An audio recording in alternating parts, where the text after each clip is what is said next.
I am Amery from ByteDance, and today I'm going to share how we are going to do fine-grained TCP tuning.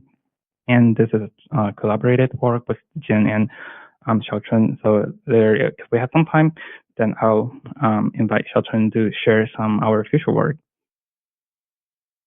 So first, I'm going to talk about the background, and then we'll talk about the design, and we'll show you some our preliminary evaluation of our use case, which is adaptive initial window tuning, and finally we'll conclude with some future work. So first, like we know nowadays our network environment is very diverse. So on the client side, they might connect into our server through different connection. It might be cellular, it might be satellite, it might be wired connection, and even for the same clients, they might be using different applications, using different services, and they have different requirements for the network.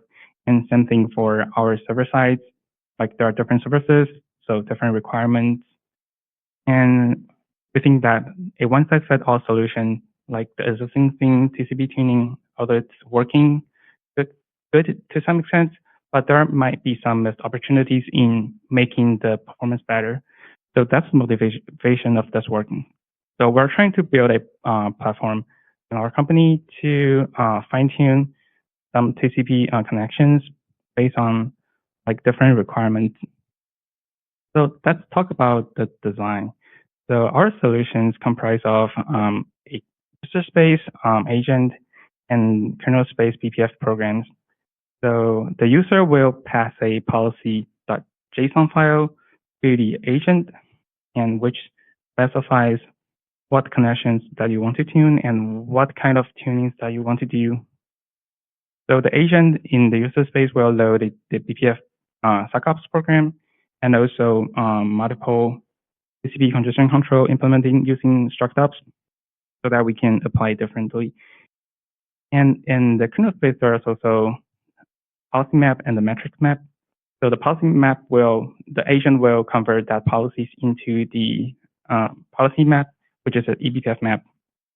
And the BPF SOCOPS program will look up the policy map to see if this is the connection that we want to tune. And also the SOCOPS program will also keep track of the connection and update the metrics.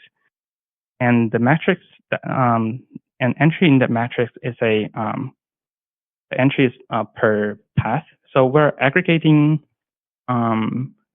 informations of different flows, but on the same path, meaning same destination and source into a metric so that we're tuning on a per path basis. And finally, for tuning, we're using BPF that socket open mostly to do things. So now I'll talk about some of the policies and metrics we're collecting. And these are just the design. We're not implementing all of them at this point, but that's what we're envisioning. So for the features, initially, we're trying to tune the initial window because like if you already know that the bandwidth of the connection and the condition of that connection, then you can like set a higher initial window. So that's obvious. And we also want to do adaptive RTO and adaptive receiver window there. And we're also trying to do detecting if there is a rate limit on this connection. And the second type of policy we are adding is the rate limit of the connection. And also we can apply different congestion control algorithm. And the later two are two entries in the policy that the users can specify so that we can better align our tuning to the end goal, which is if we know it's for data center, then we will apply different algorithms, but that's for a future work. And for the metrics, we're aggregating metrics of flow in the same path. And these are the metrics we're collecting from the kernel using BPF. So the first one is the minimum RTT detected in the path. And the second one is the smooth RTT. We also collect slow start, number of packets lost in that path, and the bandwidth detected, and record the number of flow count that flows in the same path, because the incast might affect how you tune your connection. Finally, we have a timestamp, which is the time this entry got updated, because if this entry, this metric is updated a long time ago, then it might not be relevant for tuning. So let's talk about our initial use case. So our first use case is to tune the initial window. So it takes time for a flow to ramp up and then fully utilize the bandwidth. So if we already know there is a previous connection in some path, and we know what's the stable state, then we can set the initial window more aggressively. But while we are doing this tuning, we also want to prevent overshooting, meaning that setting the initial window too high so that causing packet drops. And so that's our initial use case. So the metrics we're using for this tuning from those collected I mentioned before are the RTT, minimum RTT, and the smooth RTT. So we use RTT, the ratio between SRTT and RTT mean as a metric for congestion level of this connection, so that we can set IW initial window in a different band of aggressiveness.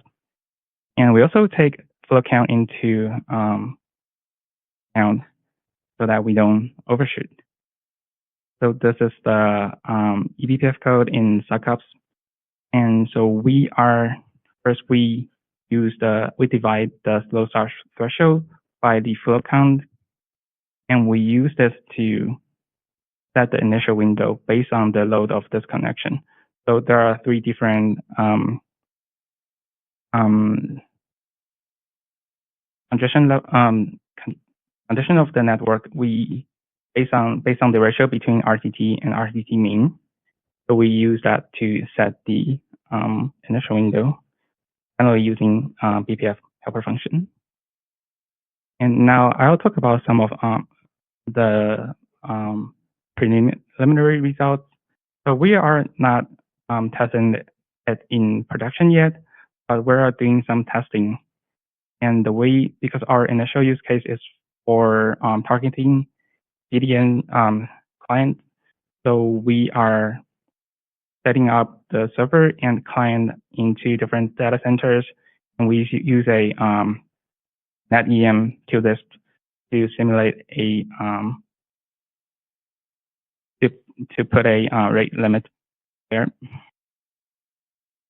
and we deploy our tuning agents and kernel components on the server sides. So the server will so this is just using synthetic workload. So the server will send different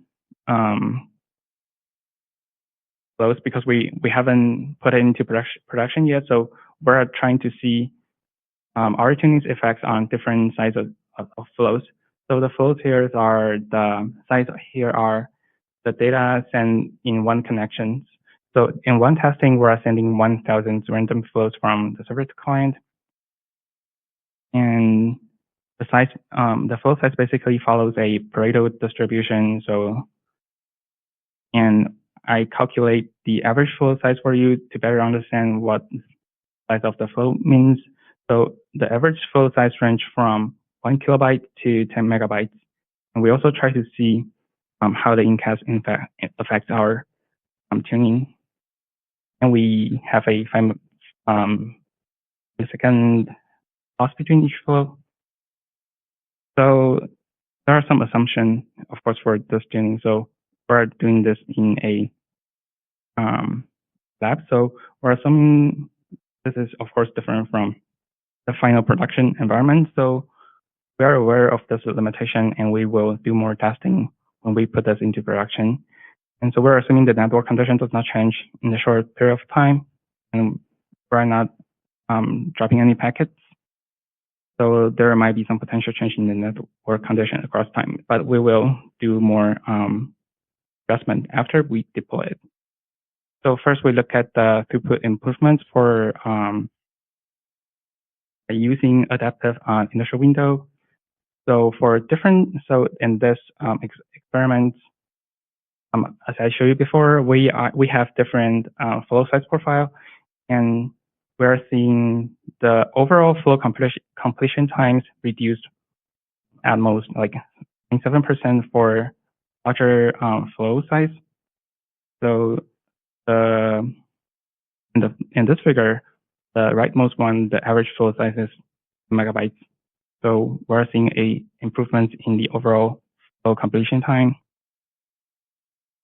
And we are also taking different congestion control algorithm into account. So because they work differently, some metrics might be available, might be different for different congestion control algorithm.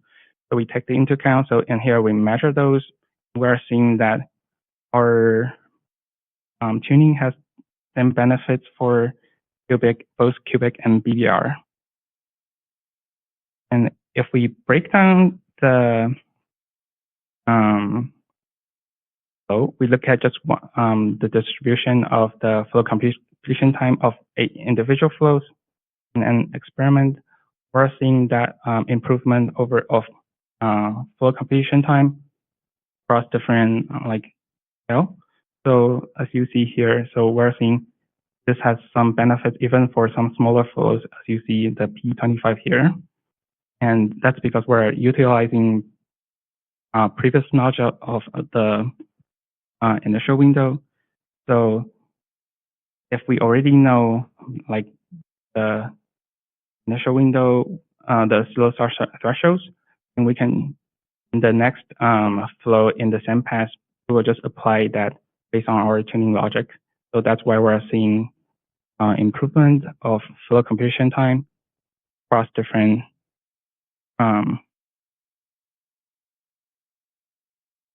and finally, I did one quick test of our AWS tuning across different incasts. So we're seeing that we have a same improvement of the flow completion time across different incasts. So that suggests that we are not tuning this initial window too aggressively that cause packet drops. So to conclude, we develop a platform that tries to support different grand TCP tuning, and we haven't tested in production, so that's the future work here. And we're also trying to experiment with customized congestion control, develop in eBPF to allow more tuning, and we're supporting more tuning in the future. And since we still have time, Xiaochun, do you want to talk about some future tunings?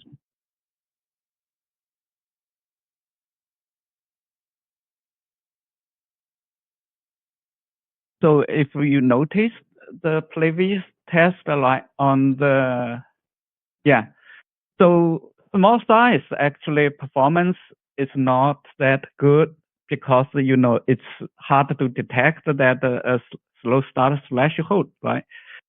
So in the future, we will enhance this. So it's this means that it's underestimated, right? So it can use the maximum bandwidth detect in the path.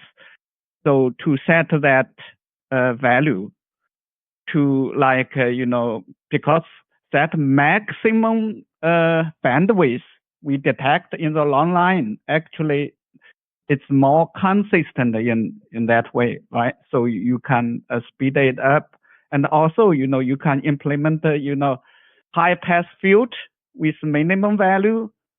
Then so small value will be filled, And also, there is a potential, right, overestimate on to the it will cause higher late transmission. So that we need like adjust slow threshold based on network condition, and also need to reduce the pace gain when it close to a slow threshold, right?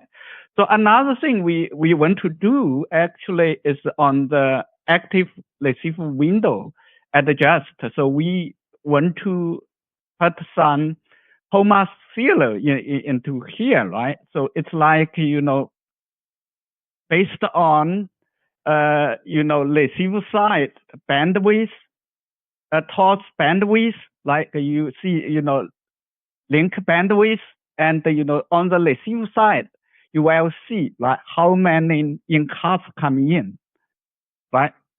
How many, flow coming in.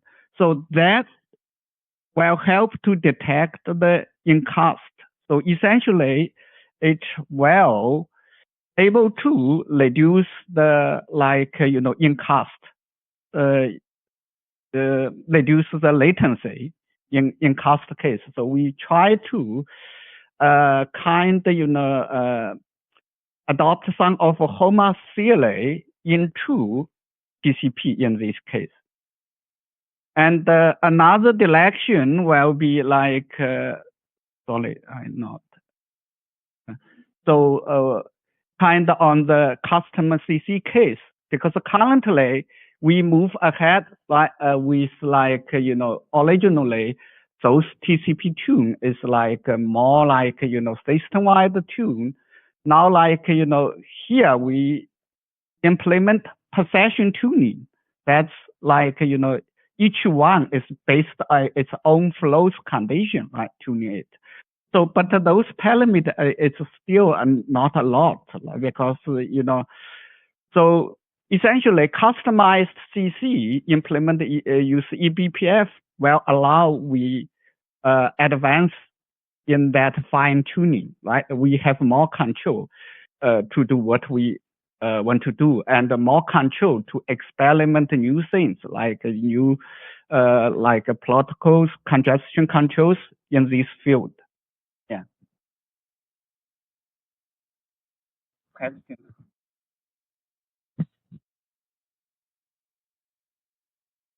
Yeah.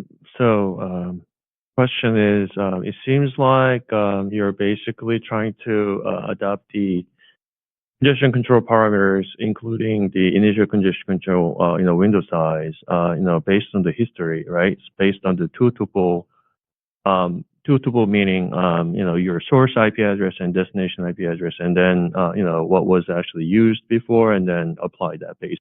Right? That's the idea, right? I mean, I just want to actually confirm. Okay, so the idea is this, right? So different network,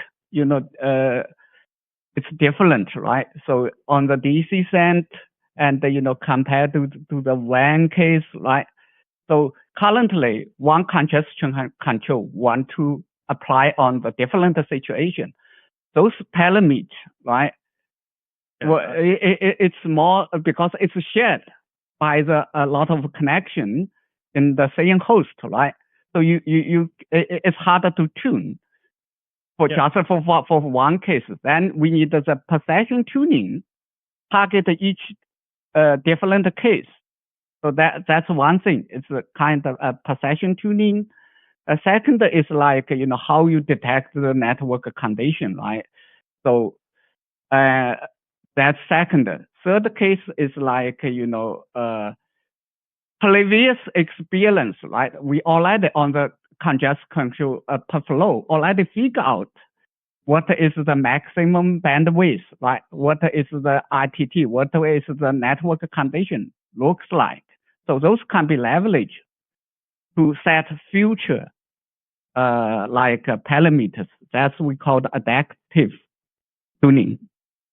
Yeah. So the question, my main question is, are you planning to use this mechanism for intra data center, the data center to data center tuning, TCP tuning, or are you planning to use this kind of mechanism for facing outside, let's say front end? I'm asking this because what is that? The effectiveness of this mechanism when you're actually facing outside might be not that much, because you cannot possibly store all this information for the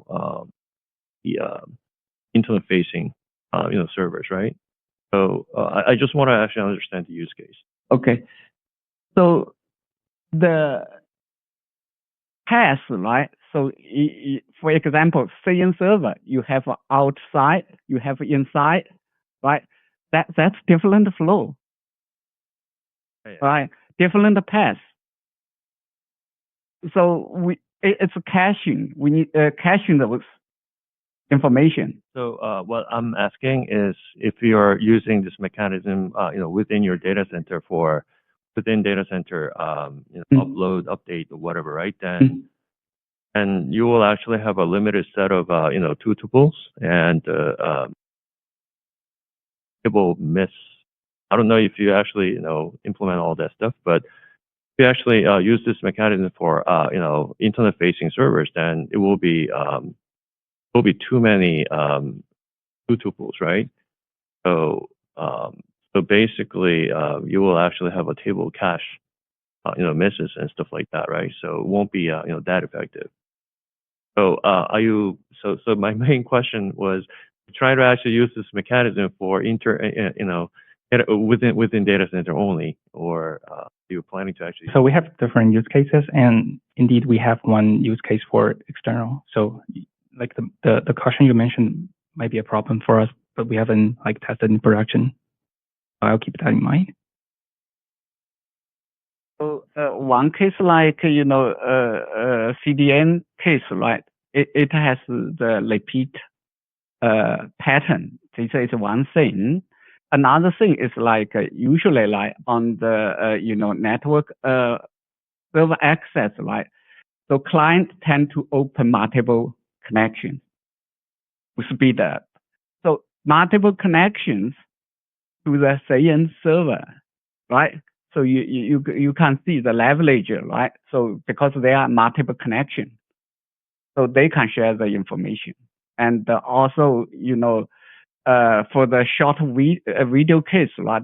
So you usually start one, then it will pull consecutively multiple, like waiting in the queue. So that's happened in short time. Yeah. So that's high, that that's the thing you can leverage it. All right, thank you.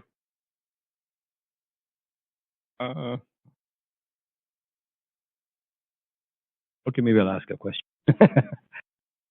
So the short flows, you don't see a lot of benefit from. Yeah, so the short flow, it's more, you tend to use the similar HOMA way. Like currently you should detect it because slow start will not finish. In that, the synthetic data, there is all the flow are short. So they don't have time to detect the big window, right? TCP is kind of lamp up, right? So in that case, it need to depend on, on the server side, right? Receiver side, how much bandwidth. So that we will add on, right? So on the receiver side control for short message, you gave it initial window can be derived from there. So it's we kind of will have the high pass filter, right? Those data doesn't make sense, just fill out. You can set the higher value. It's basically not worth it. Yeah. We're finding the same issues when you want to offload some details to hardware. Short flows just not making any sense. So in HOMA's case, short flow, you don't need to detect, right? So BDP, less than you just send out. My other question was, how did you come up with the distribution of flow sizes?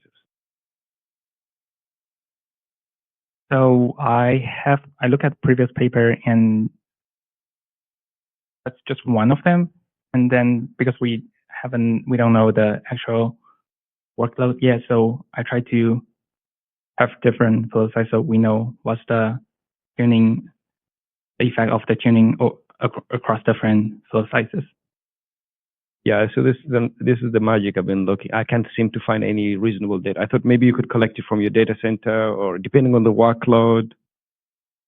I mean, if you're probably running HOMA-like workloads, the flows are probably 99% very long, right? So they're nice to offload. They're nice to do what you guys are doing. If you're running like, I don't know if anybody's still running HTTP 1.0, so a front end, and it may not be worth it, right? Very short flows. Yeah, sorry, I just wanted to. Actually, there is a short flow and a long flow, right? They are interweaving. So then, from the long flow, you're able to detect those parameters, right? So on the TCP congestion control, then it will benefit the short flow. Yeah, the other technique is if you know your workload, you can probably a priori preset up things. You know how many short flows, you can, it helps. In any case, we have to wrap it up. Thanks. Okay, thanks. Thank you.